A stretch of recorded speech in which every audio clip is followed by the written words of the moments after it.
in England, and I've gambled in Spain. If I ever gamble, I will win your next game.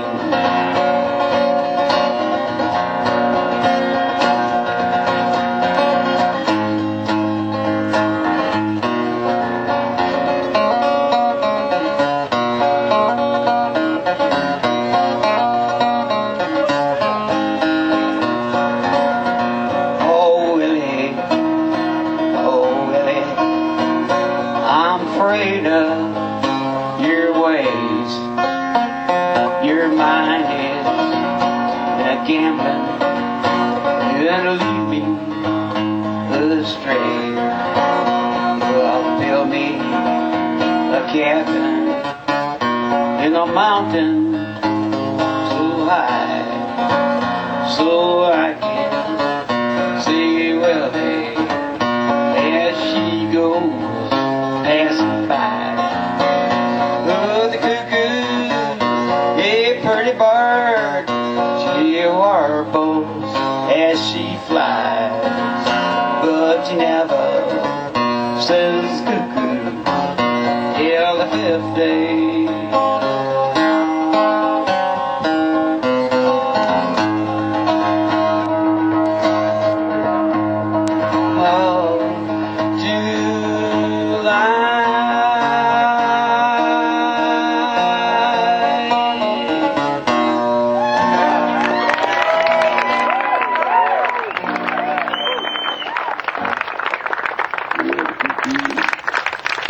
Yeah, we ended up touring around Europe on some motor scooters. Daryl had a Lambretta, I had a Vespa. Spent 6 years bumming around there, singing on street corners and playing in little nightclubs and things. That was 1955 through 61. Wasn't much going on back then, I guess. Seemed like the only way to have any fun was to travel. Wanted to see the world. Went all over Europe, mostly snow and rain. Went over the Alps in a blizzard. Froze my face. I can't even smile for cameras. Can't tell.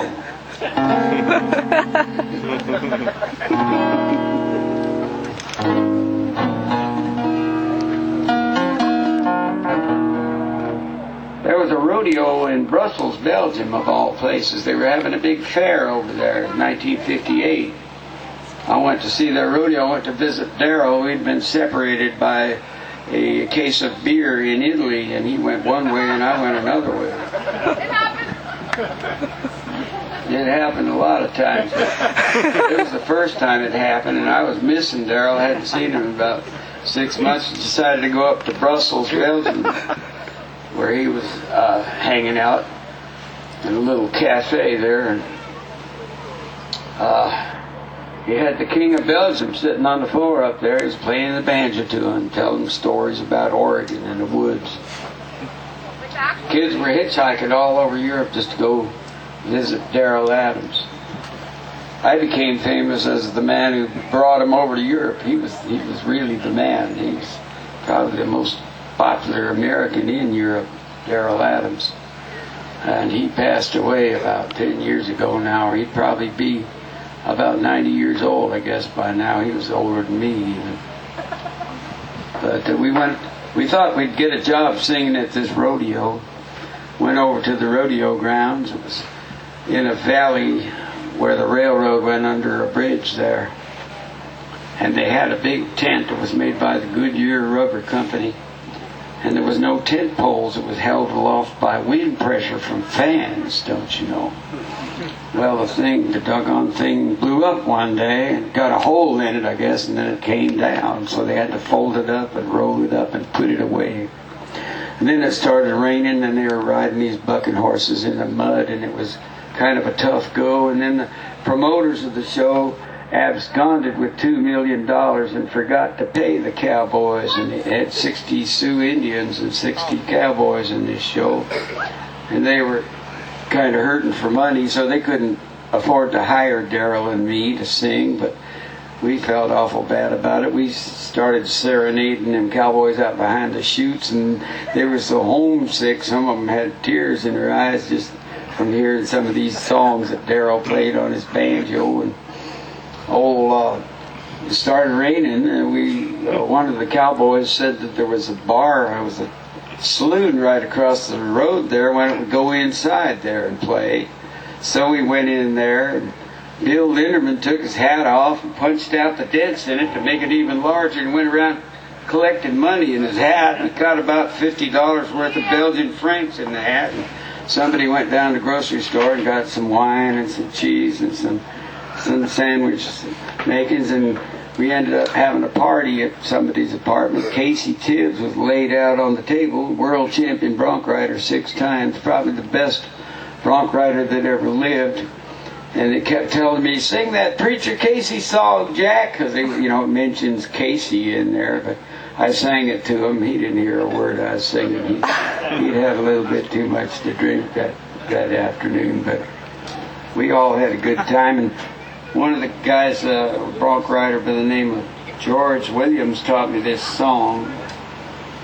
I thought it was an old cowboy song, but I found out later it was really written by the husband of that woman that had the banjo back in Topanga Canyon. Old Butch Hawes wrote this song. It's called Diamond Joe. Wow. I'd like to sing it for you.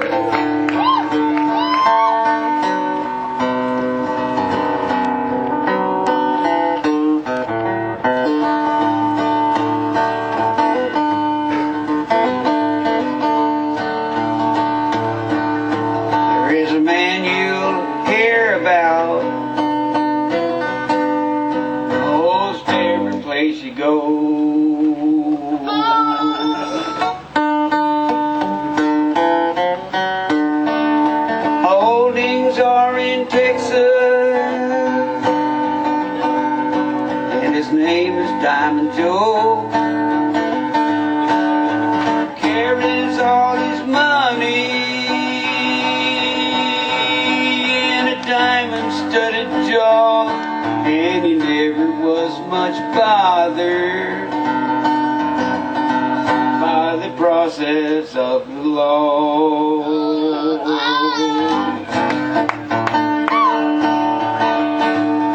I carried out my money and hired out the Diamond Joe boys. I did offer him my hand, give me a string of horses so old they could not stand, like the starve to death boys. He did mistreat me so I never saved $1. Don't ever buy a sub capo with a wheel on it. Hey, Diamond Joe. That was fucking. Sorry about that. Oh, even apologize. Beast.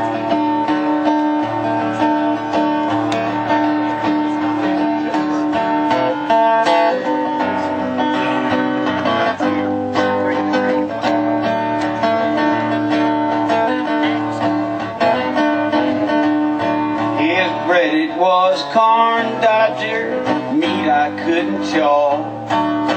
Drove me near distracted with the wagging of his jaw. And the telling of his stories, I aim to let you know that there never was a rounder that lied like Diamond Joe.